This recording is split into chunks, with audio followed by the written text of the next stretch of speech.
My name is Isabel Clement. I'm from South London and I manage the organisation called Wheels for Wellbeing. So I was originally involved as a trustee, helping on the board as it is a registered charity.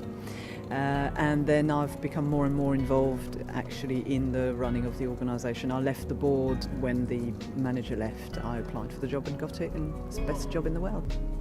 I found out about Wheels for Wellbeing because I was interested in hand cycling, because I saw a few guys hand cycling, so I kind of looked it up on the internet.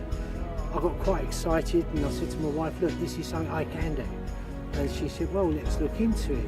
I've got a foot tricycle, but it's adapted specially for my needs and geared for my personal needs, and it's very long wheelbase, very stable, and I can do limited amount on that, very limited.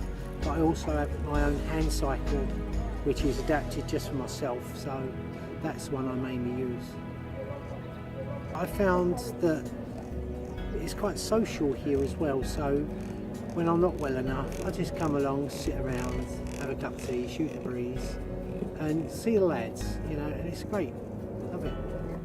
So we own about 150 or plus cycles at Wheels for Wellbeing, and that's a great variety of different bikes, as we call them, but so we own some standard bikes, a few standard bikes, but we also own tricycles, different kinds of tricycles, because they don't all come in the same model.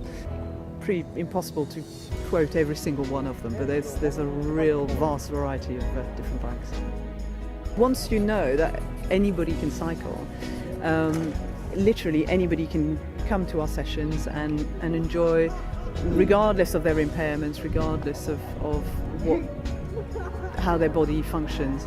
So we have a lot of people who come who have learning disabilities, who may have actually no physical impairment, or may have a physical impairment, but where the issue is more about awareness of danger and being on the road might be something that isn't necessarily a safe thing to do, but actually once you're on an off-road venue like here on a track, you can actually cycle unimpeded. So people with learning disabilities, people with any kind of physical impairment really, and then people with visual impairment, people with balance issues, whatever the reason for the balance issue, all of that, anyone can come here and enjoy the thrill of cycling by themselves and or with other people. Wheels for Wellbeing runs its regular activities 3 times a week. Once a week in Dulwich in the borough of Southwark at the Herne Hill Velodrome, and twice a week here at the Croydon Arena in South Norwood.